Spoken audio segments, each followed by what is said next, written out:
Good evening, everyone. I'm Kamen Enchev. The A-State women's basketball team started 3-3 this season, but the 3 losses have come on the road to Mississippi State, Colorado, and Ohio State. Today was another tough road test against Kansas. Coach Boyer's crew would get off to a good start. First possession of the game, some good ball movement, and a strong move and a good pass by Khadijah Brown-Haywood leads to a Hannah Cadan high arcing 3-ball.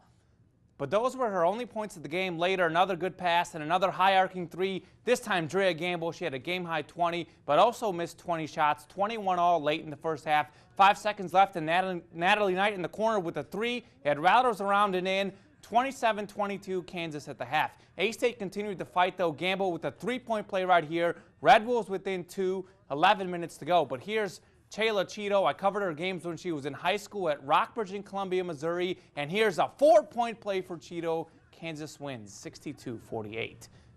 On to the NFL, the Cowboys have put themselves in a position to make the playoffs each of the past 3 seasons. But Dallas's 4-8 record in the month of December the past 3 years has resulted in no playoff appearances. The Cowboys won their first December game this year and finally got over the 8-8 hump. But the playoffs are far from a guarantee. Right now, the Cowboys are 9-4 and tied for first in the NFC East and have the same record as the Lions and Seahawks when it comes to the wild card. But Dallas loses the tiebreaker to the Eagles, Lions, and Seahawks when it comes to the playoffs because of a worse conference record. So right now, the Cowboys are on the outside looking in. Tonight, they take on the Eagles in prime time with kickoff set for 7:30. You can catch the game on NBC. With all the tiebreakers against them, this is almost a must-win game for the Cowboys if they want to make the playoffs. The Titans' starting QB at the start of the season was Jake Locker.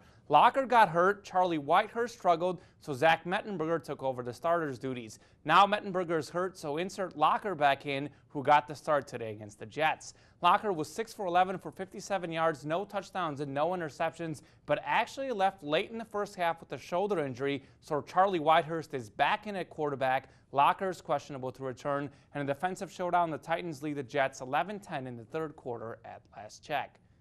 On the Johnny Football, do major networks like ESPN talk about Manziel too much?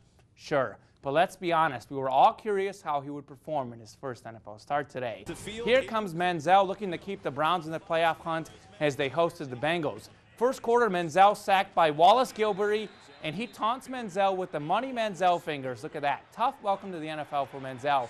And a tough day for the Cleveland D. Jeremy Hill stiff arms his way to the end zone. He had 148 rushing yards and 2 touchdowns. But he also tried to leap into the dog pound, and it comes as no surprise the fans didn't want him there. Look at that. Don't come up there, Hill. But back to Manziel, second quarter now.